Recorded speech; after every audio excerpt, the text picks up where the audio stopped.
ಕರ್ನಾಟಕದ ಆತ್ಮೀಯ ಮತದಾರರೇ, ತಮಗೆ ನನ್ನ ಆತ್ಮೀಯ ನಮಸ್ಕಾರಗಳು. ನಾಳೆ ಕರ್ನಾಟಕದಲ್ಲಿ ಮೊದಲನೇ ಹಂತದ ಚುನಾವಣೆ ನಡೀತಾ ಇದೆ. ಈ ಚುನಾವಣೆ ನಮ್ಮ ದೇಶದ ಅಭಿವೃದ್ಧಿ ದೃಷ್ಟಿಯಿಂದ ಒಂದು ಬಹಳ ಮಹತ್ವದ ಚುನಾವಣೆಯಾಗಿದೆ. ಈ 15 ವರ್ಷಗಳ ಈಚೆಗೆ ಇಡೀ ದೇಶದಲ್ಲಿ ಅನೇಕ ಸುಳ್ಳುಗಳನ್ನು ಬಿತ್ತುವುದರ ಮುಖಾಂತರ ಪಕ್ಷಗಳು ಮತದಾರರನ್ನು ಸೆಳೆಯುವಂತಹ ಒಂದು ದುಸ್ಸಾಹಸಕ್ಕೆ ಇಳಿದಿದ್ದಾರೆ. ಇಂಥದ್ರಲ್ಲಿ ದೇಶದಲ್ಲಿ 10 ವರ್ಷಗಳಿಂದ ಆಳ್ತಾ ಇರುವಂತಹ ಪ್ರಧಾನಮಂತ್ರಿಗಳು ಈ ದೇಶದ ಜನರಿಗೆ ಅನೇಕ ಭರವಸೆಗಳನ್ನು, ಘೋಷವಾಕ್ಯಗಳನ್ನು ಕೊಟ್ಟಿದ್ದಾರೆ. ಅದರಲ್ಲಿ ಒಂದು ವಾಕ್ಯ ಯಾವುದು ಅಂತ ಹೇಳಿದರೆ ಅಚ್ಛೇ ದಿನ್ ಆಯೆಂಗೆ ಅನ್ನುವಂಥದ್ದು. ಎರಡನೇದು 2018ರವರೆಗೆ 100 ಸ್ಮಾರ್ಟ್ ಸಿಟಿಗಳನ್ನು ಮಾಡ್ತೀವಿ ಅನ್ನುವಂಥದ್ದು. ಮೂರನೇದು 2020ರವರೆಗೆ ಜನರ ಮನ್ ಕಿ ಬಾತ್ ಹಮ್ ಸುನೇಂಗೆ ಅನ್ನುವಂಥದ್ದು. ನಾಲ್ಕನೇದು 2 ಕೋಟಿ ಜನರಿಗೆ ನಾವು ಉದ್ಯೋಗಗಳನ್ನು ಕೊಡ್ತೇವೆ ಮತ್ತು ಸ್ವಿಸ್ ಬ್ಯಾಂಕ್ನಿಂದ ಹಣವನ್ನು ತಂದು ಪ್ರತಿಯೊಬ್ಬರ ಖಾತೆಗೆ 15 ಲಕ್ಷ ರೂಪಾಯಿಯನ್ನು ಕೊಡ್ತೀವಿ ಅನ್ನುವಂತಹ ಘೋಷವಾಕ್ಯಗಳನ್ನು ಕೊಟ್ಟಿದ್ದಾರೆ. ಇದರಲ್ಲಿ ಯಾವುದೂ ಇವತ್ತು ಇದನ್ನು ಸಾಧಿಸಲಿಕ್ಕೆ ಸಾಧ್ಯವಾಗಿಲ್ಲ. ಜೊತೆಗೆ ಈ 10 ವರ್ಷಗಳಲ್ಲಿ ಏನಾಗಿದೆ ಅನ್ನುವಂಥದ್ದು ನಾವು ನೋಡಿದರೆ, ಈ ದೇಶವನ್ನು ಬಿಟ್ಟು ಸುಮಾರು 20 ಲಕ್ಷ ಜನ ಬೇರೆ ದೇಶಕ್ಕೆ ಹೋಗಿದ್ದಾರೆ.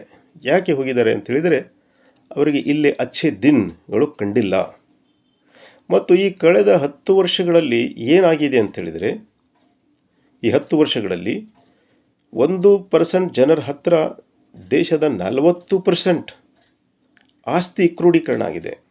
ಅಂದರೆ ಬೇರೆ ಯಾವುದೇ ಸಣ್ಣ ಪುಟ್ಟ ಉದ್ಯಮಿದಾರರಿಗೆ ಇಲ್ಲಿ ಯಾವುದೇ ಅವಕಾಶಗಳೇ ಇಲ್ಲದಂತಹ ಒಂದು ವ್ಯವಸ್ಥೆ ಈ ದೇಶದಲ್ಲಿ ಸೃಷ್ಟಿಯಾಗ್ತಾ ಇದೆ.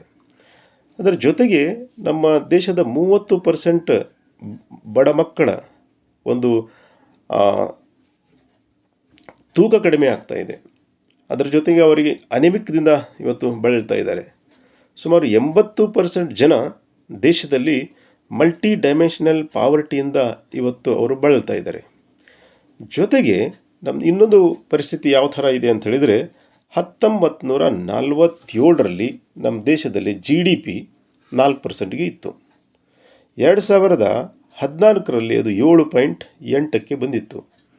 ಆದರೆ ಇವತ್ತು GDP ಯಾವ ಪರಿಸ್ಥಿತಿಗೆ ಬಂದಿದೆ ಅಂತ ಹೇಳಿದರೆ, GDP ಮತ್ತೆ 4%ಗೆ ನಿಂತ್ಕೊಂಡಿದೆ. ಅಂದರೆ ದೇಶ 70 ವರ್ಷಗಳ ಹಿಂದೆ ಯಾವ ಸ್ಥಿತಿಯಲ್ಲಿತ್ತು ಆ ಸ್ಥಿತಿಗೆ ಮತ್ತೆ ಅವರು ತಂದು ನಿಲ್ಲಿಸಿದಂತಹ ಒಂದು ವ್ಯವಸ್ಥೆ ಸೃಷ್ಟಿಯಾಗಿದೆ.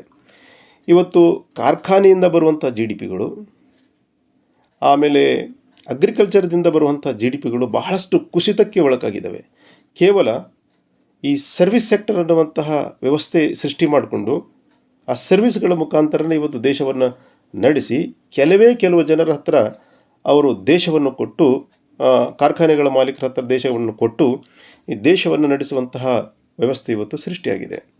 ಅದರ ಜೊತೆಗೆ ಒಂದು ದೇಶ ಅಭಿವೃದ್ಧಿ ಆಗಿದೆ ಅಂತ ಹೇಳಿದರೆ, ನಾವು ಕನ್ಸಿಡರ್ ಮಾಡುವಂತಹ ಒಂದು ಮುಖ್ಯ ಪಾಯಿಂಟ್ ಯಾವುದು ಅಂತ ಹೇಳಿದರೆ, ಆ ದೇಶ ಬೇರೆ ದೇಶಕ್ಕೆ ಸಾಲ ಕೊಡುವಂಥ ದೇಶ ಆಗಬೇಕು. ಆದರೆ ಇವತ್ತು ನಮ್ಮ ದೇಶದಲ್ಲಿ ಏನಾಗಿದೆ ಅಂತ ಹೇಳಿದರೆ, 70 ವರ್ಷಗಳಲ್ಲಿ 55 ಲಕ್ಷ ಕೋಟಿ ರೂಪಾಯಿ ಸಾಲ ಆಗಿತ್ತು.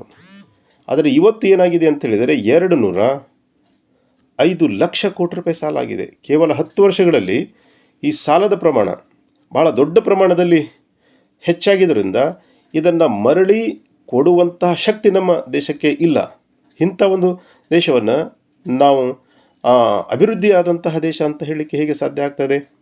ಅದರ ಜೊತೆಗೆ ಕೆಲವೊಂದು ಮಾನವ ಅಭಿವೃದ್ಧಿ ಸೂಚ್ಯಂಕಗಳ ಕಡೆಗೆ ನಾವು ಗಮನ ಹರಿಸಿದರೆ, ಅಲ್ಲೇನಾಗಿದೆ ಅಂತ ಹೇಳಿದರೆ, ಮಾನವ ಅಭಿವೃದ್ಧಿ ಸೂಚ್ಯಂಕ ನಮ್ಮ ದೇಶದಲ್ಲಿ ಯಾವ ಮಟ್ಟಕ್ಕೆ ಕುಸಿದಿದೆ ಅಂತ ಹೇಳಿದರೆ, 194 ದೇಶಗಳಲ್ಲಿ ಇವತ್ತು ಭಾರತ 193 ದೇಶಗಳಲ್ಲಿ ಸರ್ವೆ ಮಾಡಿದಂತಹ ಸಂದರ್ಭದಲ್ಲಿ ನಮ್ಮ ದೇಶದ ಮಾನವ ಅಭಿವೃದ್ಧಿ ಸೂಚ್ಯಂಕ 134ಕ್ಕೆ ಬಂದು ನಿಂತ್ಕೊಂಡಿದೆ. ನಮ್ಮ ದೇಶದಲ್ಲಿ ತಲಾ ಆದಾಯದ ಸೂಚ್ಯಂಕ 131ಕ್ಕೆ ಬಂದು ನಿಂತ್ಕೊಂಡಿದೆ. ಜಗತ್ತಿನಲ್ಲಿ ಹಸಿವಿನ ಸೂಚ್ಯಂಕ 121 ದೇಶಗಳನ್ನು ಗಣನೆಗೆ ತೆಗೆದುಕೊಂಡಾಗ ಅದರಲ್ಲಿ 107ನೇ ಸ್ಥಾನಕ್ಕೆ ನಾವು ಬಂದು ನಿಂತ್ಕೊತಾ ಇದ್ದೇವೆ. ವಿಶ್ವದ ಪತ್ರಿಕಾ ಸ್ವಾತಂತ್ರ್ಯದ ಒಂದು ವ್ಯವಸ್ಥೆಯನ್ನು ತೆಗೆದುಕೊಂಡಾಗ 180 ದೇಶಗಳಲ್ಲಿ ನಾವು 161ನೇ ಸ್ಥಾನಕ್ಕೆ ಬಂದು ನಿಂತ್ಕೊಳ್ತಾ ಇದ್ದೀವಿ.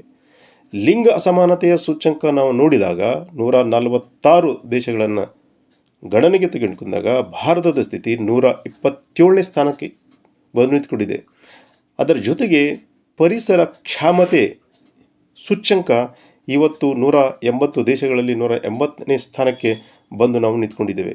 ಇಂಥ ಒಂದು ದೇಶದ ಸ್ಥಿತಿಯನ್ನು ನಾವು ಗಮನಿಸಿಕೊಂಡು ಇದರಿಂದ ಹೊರಬರಲಿಕ್ಕೆ ಸತ್ಯದ ಕಡೆಗೆ ಒಂದು ಸತ್ತಿನ ಒಂದು ರಾಷ್ಟ್ರದ ಭವಿಷ್ಯವನ್ನು ನಾವು ನಿರ್ಮಾಣ ಮಾಡಬೇಕಾಗಿದೆ. ಅದಕ್ಕಾಗಿ ಇವತ್ತು ಈ ಎಲ್ಲ ಅಂಶಗಳನ್ನು ಗಮನದಲ್ಲಿಟ್ಕೊಂಡು ನಾಳೆ ತಾವೆಲ್ಲರೂ ಮತದಾನ ಮಾಡ್ತೀರಿ ಅಂಥೇಳಿ ನಾನು ತಮ್ಮಲ್ಲಿ ಮತ್ತೆ ವಿನಂತಿ ಮಾಡ್ಕೊಳ್ತಾ ಇದ್ದೇನೆ. ಜೈ ಹಿಂದ್, ಜೈ ಭಾರತ್.